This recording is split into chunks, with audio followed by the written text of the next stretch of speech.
Eh bien, cher frère, Pierre, m'aimes-tu?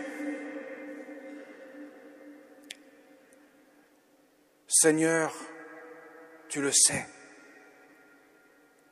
Toi, tu sais tout. Tu sais bien que je t'aime. À 3 reprises, Jésus va lui poser la question.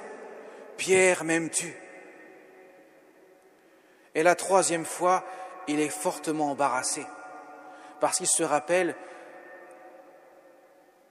qu'il a renié 3 fois le Christ. Lui pourtant qui avait dit, Seigneur, moi il n'y a aucun souci, j'irai jusqu'à la mort s'il le faut. Jusqu'à la mort. Avant même que le coq ait chanté, tu m'auras renié 3 fois.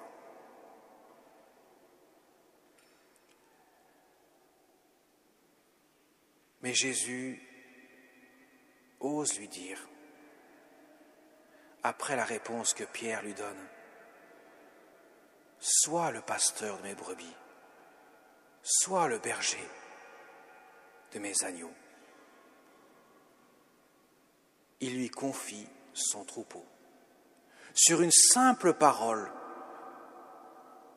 de confession d'amour, Jésus confie à Pierre son troupeau.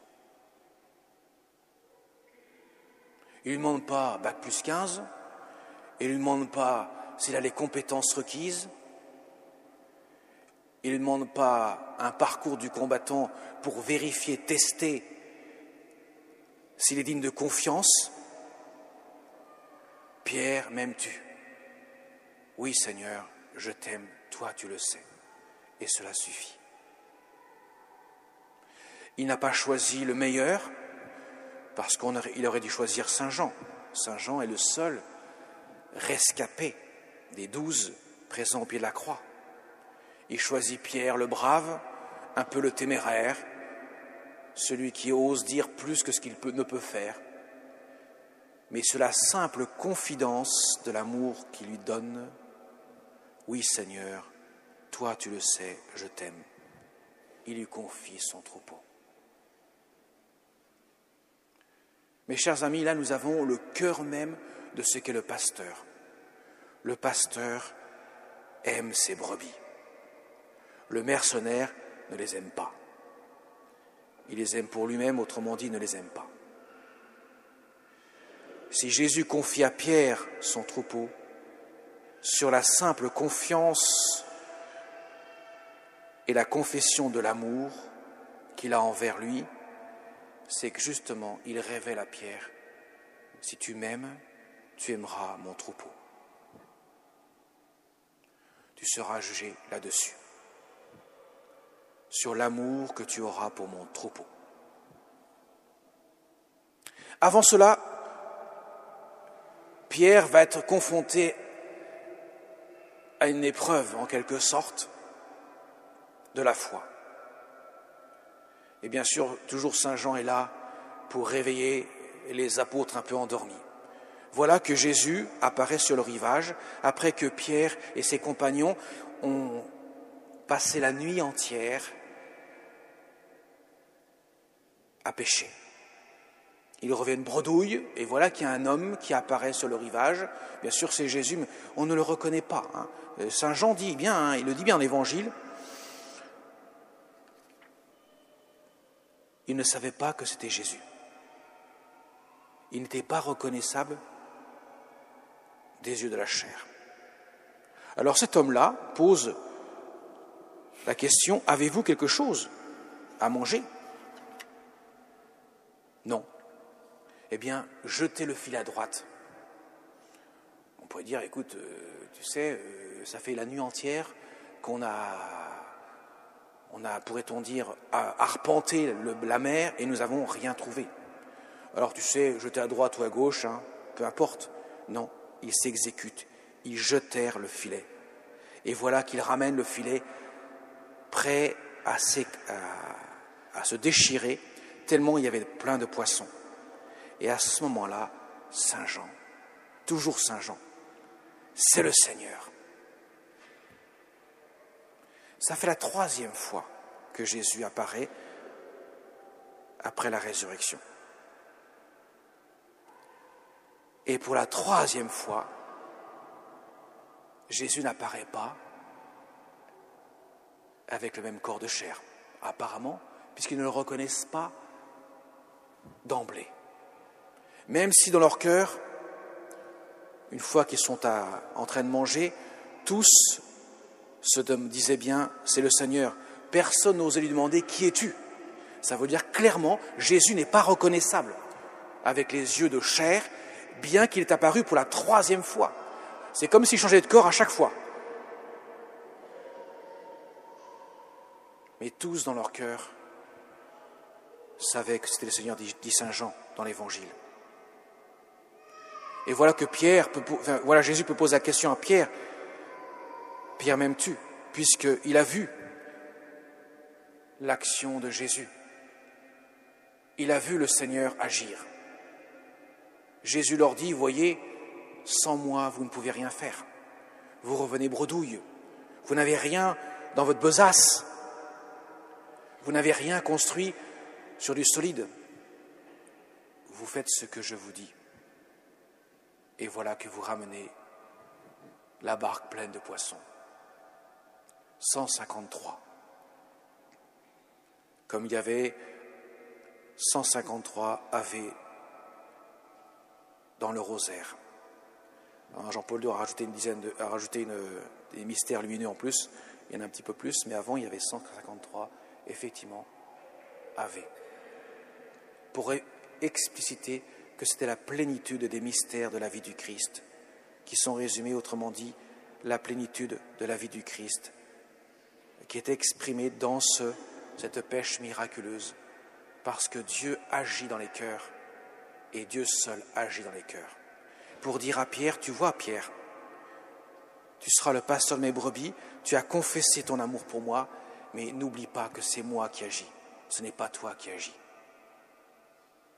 Tu n'es que l'instrument inutile, parce que je peux faire sans toi, mais cependant un instrument, parce que je t'ai choisi. C'est pas moi, c'est pas vous qui m'avez choisi, c'est moi qui vous ai choisi, dira Jésus. Voyez mes chers amis, ce mystère que nous célébrons en ces temps pascal, la résurrection du Christ, manifestement un mystère que seule la foi permet de discerner.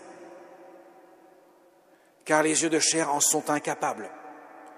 Même après plusieurs apparitions du ressuscité, ils ne le reconnaissent toujours pas. Seulement dans leur cœur, la conviction profonde que c'est lui le Seigneur. Et voilà que Jésus va profiter de cela pour révéler à Pierre comment cela va se terminer. Quand tu étais jeune, tu mettais ta ceinture et tu allais où tu voulais. Quand tu seras vieux, quelqu'un te mettra la ceinture, tu étendras tes bras et tu iras là où tu ne voudrais pas aller.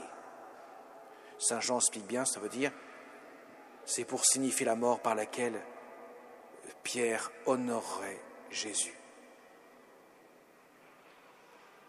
Pierre, en confessant son amour pour Jésus, Pierre va aller jusqu'au prix de sa vie. Il va donner sa vie. Il va l'offrir au Seigneur. Il va l'offrir de telle sorte qu'il accomplira la mission que Jésus lui a confiée. L'amour jusqu'à la mort. L'amour, mes chers amis, c'est le don de soi. Aimez-vous les uns les autres comme je vous ai aimé, dira Jésus. L'amour, c'est ce que le mari et la femme se donnent le jour de leur mariage, jusqu'à la mort. Ça veut dire jusqu'au don total de soi-même. Il n'y a pas d'amour plus grand que de donner sa vie pour ceux qu'on aime. Tout est fondé là-dessus, mes chers amis. Tout repose sur un acte d'amour. Le Christ a donné sa vie sur la croix. Le Christ ne peut pas exiger d'autre chose à ses apôtres, et notamment à Pierre, le chef des apôtres, l'amour. Car tout son ministère repose sur un acte d'amour. Et quand le pasteur n'aime plus ses brebis, ou les aime pour lui-même, il devient un mercenaire. Il est le loup dans la bergerie.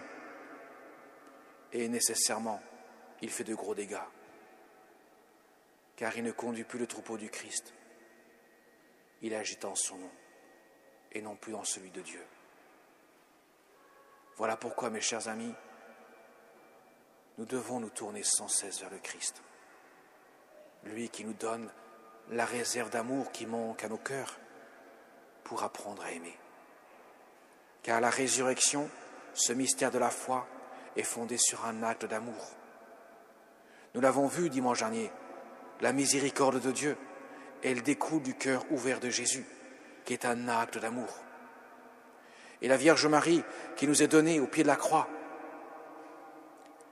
elle est un acte d'amour pour chacun d'entre nous. Elle nous conduit à nous laisser porter par l'amour que Dieu déverse sur le monde, et particulièrement celle qu'il a reçue en plénitude, autant qu'une personne humaine puisse l'accueillir, et qui va être ainsi missionnée pour être celle qui nous conduit au pied de la croix, celle qui nous manifeste dans la prière le mystère de l'amour du Seigneur. Car qui peut comprendre mieux le cœur sacré de Jésus que sa mère au cœur immaculé? Qui peut mieux qu'elle nous conduire à Jésus et nous faire découvrir les facettes infinies de son cœur sacré, déversant sur le monde la miséricorde infinie du Seigneur? Qui mieux qu'elle peut aider Pierre à accomplir sa mission? Elle qui sera, par le fait même, en étant la mère du Fils, la mère des prêtres, comme elle est la mère de tous, la mère des enfants, de ce troupeau que le Seigneur a confié à Pierre. Alors mes chers amis, prions le Seigneur, confions nos cœurs, confions nos pasteurs sous le regard de la Vierge Marie, pour que le Seigneur les brûle de son amour miséricordieux, pour que les prêtres, les évêques, notre Saint-Père le Pape, puissent être les serviteurs du Seigneur, ceux qui sont prêts à donner leur vie pour le troupeau du Seigneur, être le pasteur, le vrai berger qui conduit le troupeau du Seigneur sur les verts pâturages de la miséricorde infinie du Seigneur par l'intercession du cœur immaculé de Marie. Amen.